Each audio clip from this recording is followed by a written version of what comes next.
Easy Sports Talk Show. It is Javon Adams and Ed Smith. Call me J Love. You call him Easy, but if you get in his way, he will. He will stomp you out. He might be a little bit older than me, but he still stomp you out. What's good, man? Chilling, man. Happy day after 4th of July. What did you end up doing for Fourth of July? Just chilling, man. I didn't do much. Just took it easy around the house. It was kind of a weird, holiday in the middle of the week on Tuesday. So, Yeah, I yeah. almost felt like it felt like a Sunday by the end of the day, but here we are at Wednesday. So that was a good thing. We're halfway through the week. Actually, Elijah took him fishing. So got up early because I get up early anyway. But Yeah. we got up early around the same time we would if we were going to the gym, and then took him out fishing. He didn't catch anything, but whatever. And then we actually went, drum roll please, to the Diamondback game. Oh, did you? Yeah, Okay. we went to the game, man. It was 41,000 people in the building, Oh, that's cool, man. That's which is cool. They're cool. getting that support. Yeah, the energy was good, and plus it was. I mean, it's Fourth of July, so there is a little Yeah. bit of that. But even saying that, good energy in the building. We were up top because I didn't really feel like paying too much for them tickets that were on the 200 level or the 100 level. Yeah. But yeah, the section that we were in, it was good energy. They ended up losing, but still, it was good. There were some home runs, so a little bit of excitement. And that pitch clock. See, so my for me, and so I don't know, I forget what your thoughts on it. So I'm curious to get your thoughts on it. But for me, it was fine. The pace was fine. It sped up a little bit. So I enjoyed that because at some points towards I want to say it was the sixth, seventh inning, it started to get a little bit stretched out because they were doing some of the pitching changes because Hmm. the relief pitching for the Dodger, I mean for the Diamondbacks wasn't too well, they didn't come through. They didn't come through Okay. because Davies only went, well, I want to say just a little over five and a third, maybe five and two thirds. But having said that, the pitch clock, I thought it was fine. They had one pitch, one batter's violation, so that was a strike on one of the Diamondbacks. But aside from that, I think it was cool. Now, how do you feel about that pitch clock? Because I forget what how you felt about it, but I like it because it speeds up the pace a little bit. But I've heard both sides of the argument. As a former player, I would have been interested to see how it would have affected me. But I'm thinking back, I didn't take a whole lot of time, at bats. Yeah, I most of the time I used to keep a foot in the box anyway. So I wasn't one of those dudes that had any rituals or anything like that. Coincidentally, I did play against Nomar Garcia Parra. He okay. was one. He was one of the Oh inventors my of goodness. the after every pitch, step out, gloves, da da da. He said, and I can attest. I played against him in '95. I remember it specifically, and I can attest to the fact that he used. I mean, that wasn't something that started when he got to the big leagues. That's something that even in the minor leagues he was good for, just stepping out for no Yeah, reason. For me, it's interesting. I never like if I didn't take a swing. I never thought about stepping out and then like undoing my gloves and redoing them and all that kind of stuff. If I yeah, took a really wild swing and one of my gloves kind of jerked a little bit, I might step out and redo real quick. But I okay. wasn't one of those dudes that had all those rituals and all that kind of stuff.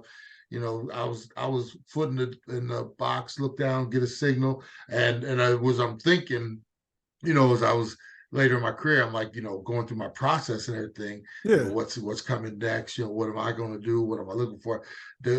My clock was speeding up because I had more of an idea. So I don't think it would have affected me. Now, as a fielder, sure, I would love that. I yeah. mean, I Because then it loved keeps you action. engaged, right? Yeah, Oh it keeps you God, engaged. yeah, I loved pitchers. One of my favorite pitchers of all. It was a good friend of mine, Mike Farrell. He was one of those dudes that when the ball hit his glove back from the catcher, his foot was on the rubber and he's ready to go. And it Yeah, was, I mean, he was one of those dudes on getaway days or nights when we knew something was good going on at the club and he was pitching. It's like it's like we can get out early on this one. Love man. that. So that would have been no problem for me at all. Again, I will say I can say this that for Elijah, so he's going to be 16 here coming up. Is that or he's 16 now, whatever, however old the young man is. He is one of those that I think the changes that were made impact him because before it's a perfect confluence of events, meaning the Diamondbacks are doing well, so they're in first place right now, and also he was curious to, he even said to me when I asked him, do you want to go to the game? Oh yeah, let's go to the game. When if I asked him that last year, the year before, no, I'm good. I'm good. Oh, Nope, okay. nope, nope. I'm good. That, but he wanted to see what the pitch clock looked like. He wanted to see the pace of the game. He actually said that when we were on our way to the ballpark. Now, I wanted to ask you this before because we got a couple things I want to get into here on Easy Sports Talk. But so if if if you're facing a pitcher and you're popping up a lot, and they were facing Scherzer, and Hmm. he's known for his fastball. So he was throwing 94 pretty consistently, 94-mile-an-hour fastball, through some sliders, some curveballs in there, but for the most part, 94-mile-an-hour fastball. If it's popping up once they're, is it because the batter is a little bit late on the fastball? Or what's, I mean, I'm just curious from when a hitter, when you see those pop-ups to the center fielder, so maybe right field, some of those pop-ups, what does that tell you about what the batter is doing or not doing?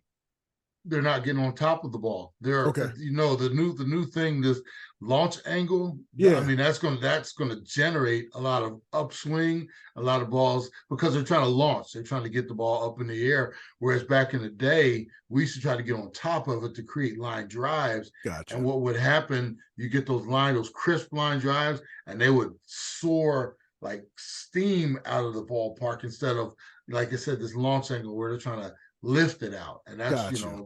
it's just a new style of baseball, a new style of hitting. Like I said, when I played, you could go back. If you ever see some of the old dudes hit, literally, you can see them trying to swing, not swing down on the ball, but like I said, get on top of it. And as Gotcha. I said, that's what the cause of this launch angle and all that. That's just common effect. It's cause and effect. Everybody trying to launch, you get a lot of pop ups.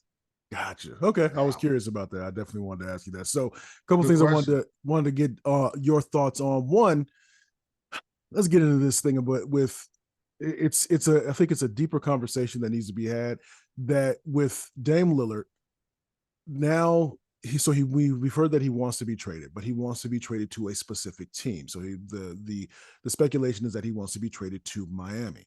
So my question for you is, so you're the Portland Trailblazers, or insert organization with player that's been with your organization for a long time and it has become an integral part of the community, and will ultimately one day either be in your ring of honor or be somehow come back at the end of their career to become a part of the organization for the rest of their post playing days.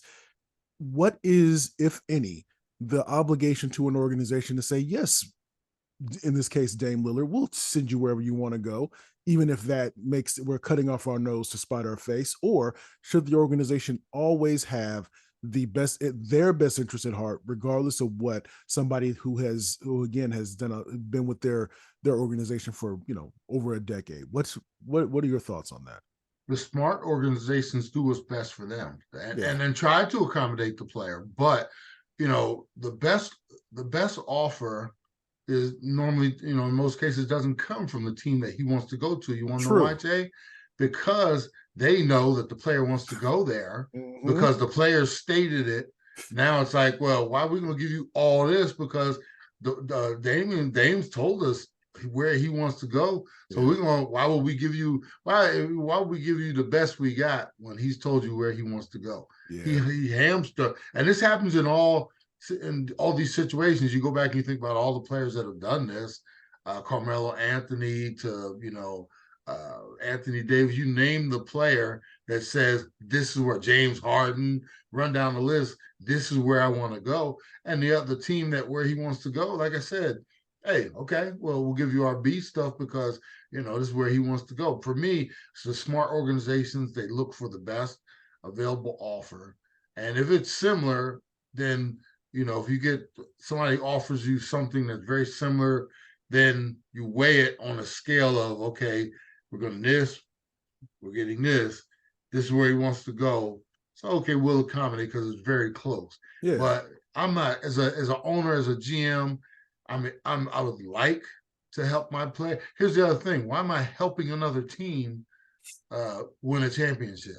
You Yeah, know, yeah, you think about. There's somebody who does this constantly, and I'm always like, how did he get them? Well, Danny Ainge, yeah. he Don't even seems pick to. up I the mean, phone if Danny Ainge call you, dog. if he's calling me, I'm like, something is wrong. But he's out there constantly fleecing teams and getting all these draft picks. And now some will say, Jay, draft picks don't mean anything Mm, these days, because there's mm. not much quote unquote talent out there. But still, that dude, he between players and contracts and draft picks, I mean, he seems to always be the one out there fleecing people. But going back to your question, if I'm an organization, the smart thing for me is what's best for us. I'm sorry, Dame.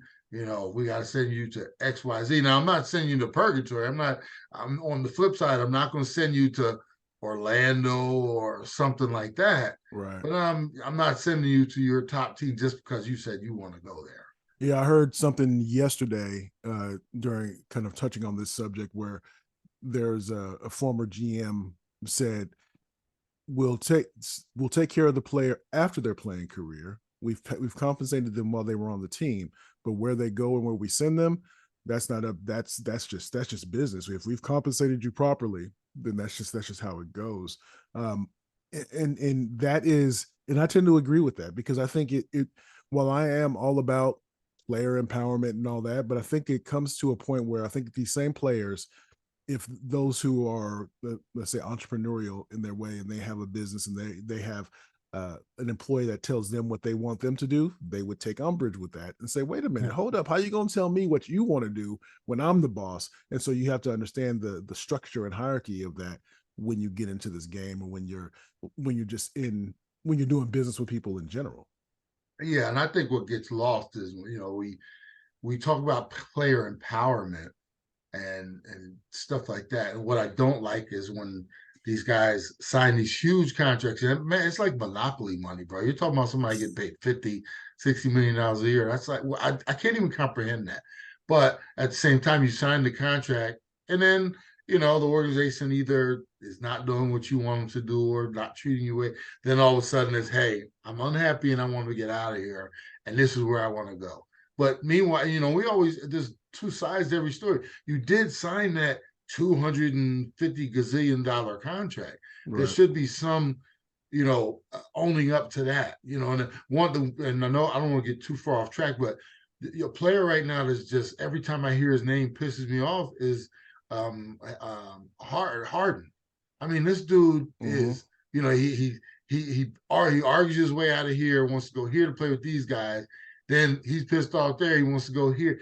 And at the same time, you look at the money he's making and then opting out, opting in, and he wants to go here because he wants to play with these guys. And now he's unhappy with this. And it's like, man, at some point, you got to take some responsibility, especially when you're making all that money. Well, let's talk And about it. Let's talk about it because so if we're talking about Harden, then where we assume that he wants to be traded as well. That's why he opted in to opted in instead of opting out. So he's still with the Sixers. But it all it takes is one team to say, nah, but we could change him. Nah, but he'd be good with us. And that seems to be the frustrating part because there's no denying that Harden is a supreme talent. So it's not saying he shouldn't be paid supremely. It's when we know that in pressure situations, oftentimes in those closeout situations, he ends up finding himself wanting in terms of not meeting the expectation there. But he seems to be that dude. He seems to be the teenager that says, I want to work for this company. No, I didn't like that because they didn't give me my schedule, so I'm going to quit. I'm going to go to this company. And you're job hopping when if you look at your resume, it's littered with 1 month, 2 months, 5 months, 6 months, and there's no consistency there. That's somebody like Harden, and somebody has to give him to hit him with a dose of reality. But if you do it, then he can just decide to just, oh man, got that soft tissue injury. I think I'm just going to be out for a yeah, while. And it's a dangerous game, or it's a slippery slope. I always ask the question: at what point are you? Do we have to take you for what you are? You Ooh, know, yeah. at some point, you look at Harden and it's like, if you're a GM and you're thinking you can change him, I'm like, you a fool.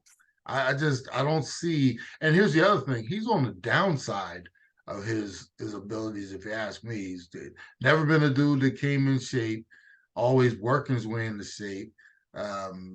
His game is very specific. You got to have the right pieces around him. Otherwise, you're gonna have a whole lot of dudes just standing around watching him dribble, dribble, dribble, dribble, dribble, dribble, dribble.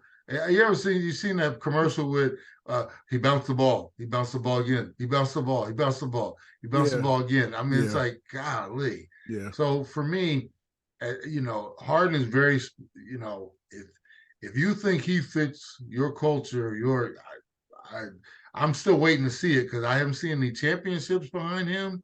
A lot of first and second round outs in the playoffs with bad performances by him. At what point, what you said it very often to me. At what point do you believe? How do you say it? When you Oh, when believe? somebody shows you who they are, believe them.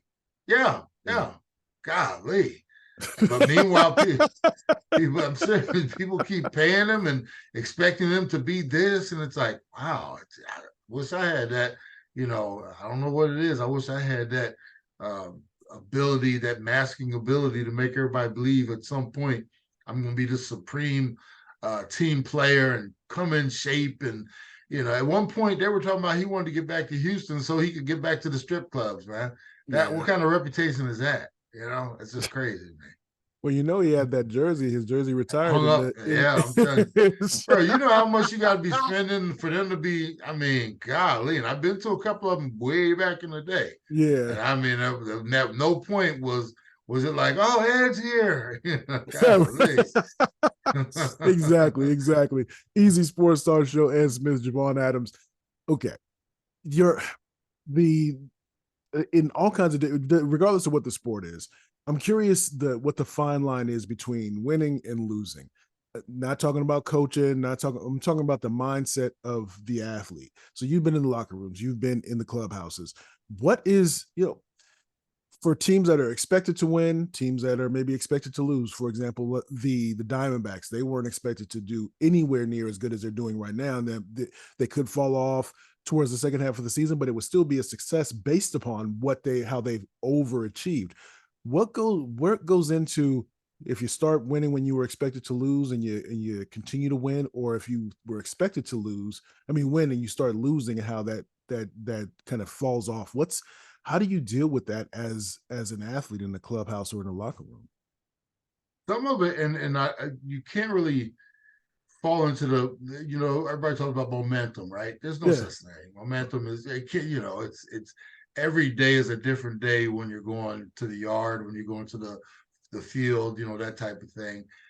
But I do believe in positive energy, bro. And Okay. I do believe that an attitude and a mindset.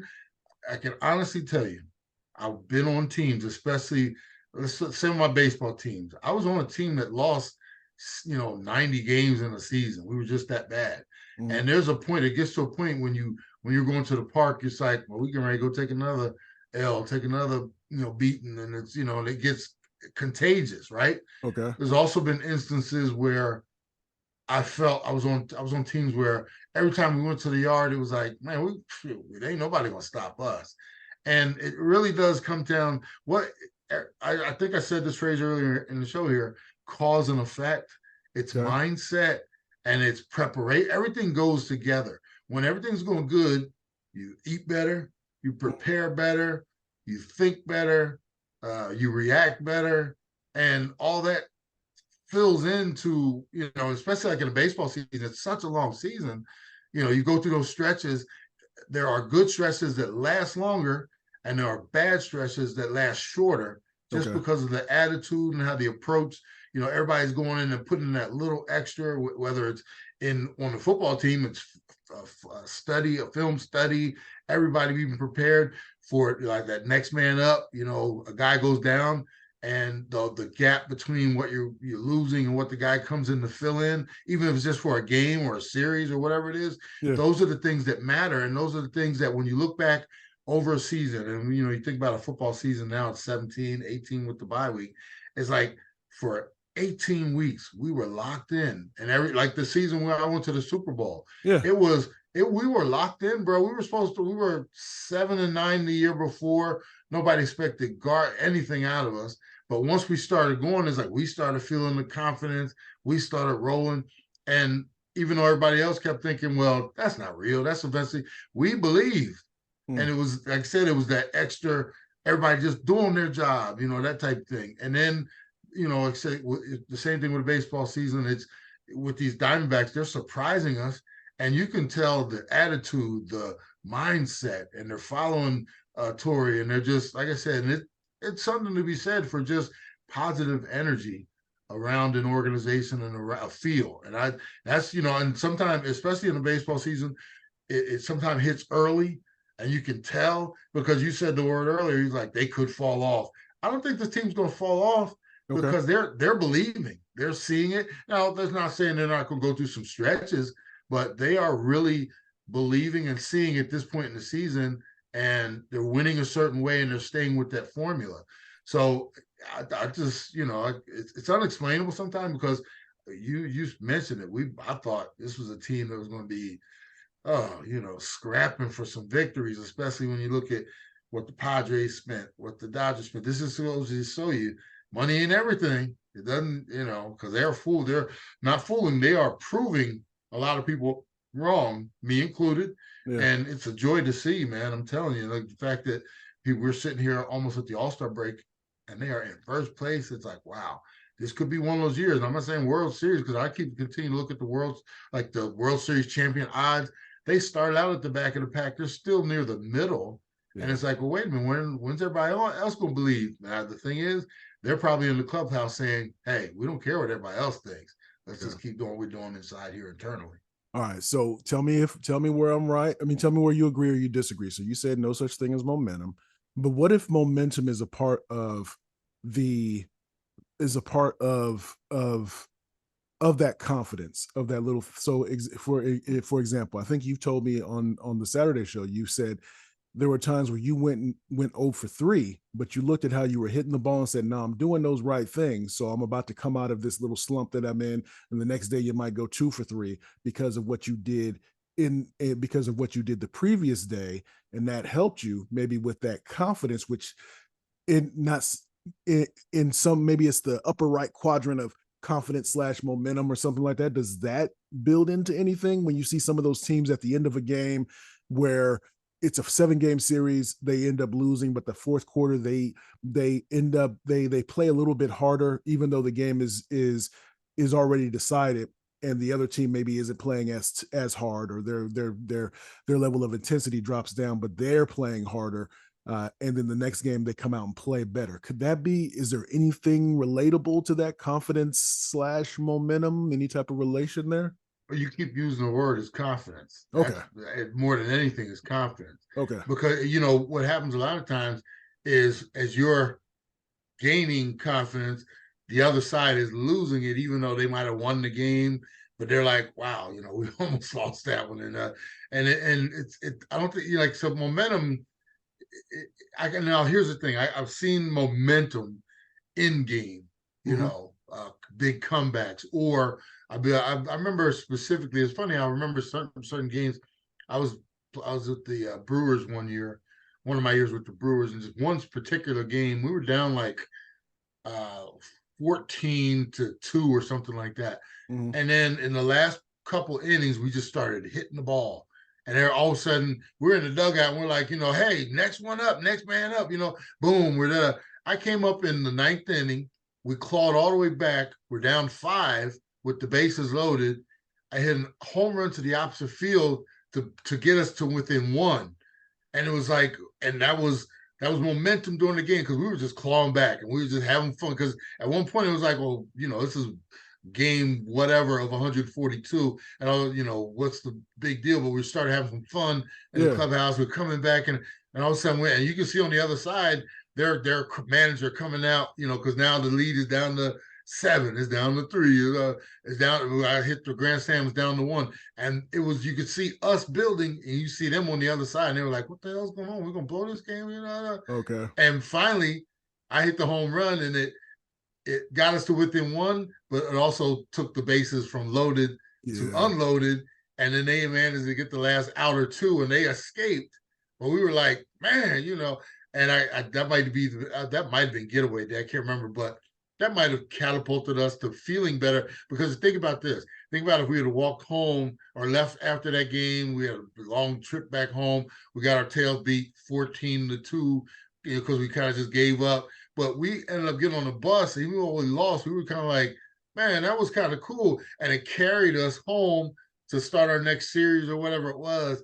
And it was just like, so confidence, momentum, whatever we call it. Yeah. Sometimes it's you can feel it, and I don't like, like I said, think the saying in baseball is momentum is tomorrow's starting pitcher, that type of thing. Yeah, I've You heard that. know, Okay. Yeah. and momentum in hockey is the goalie standing on his head, that type of thing. If you can't score, he go, Yeah.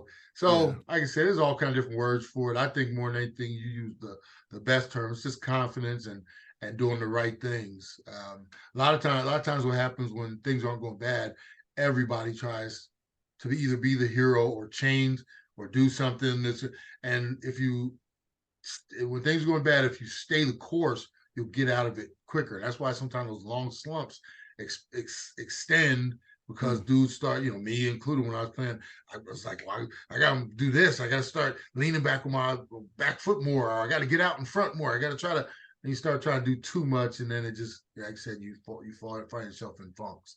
So the teams that are consistent, stay confident, those are the teams that usually, win.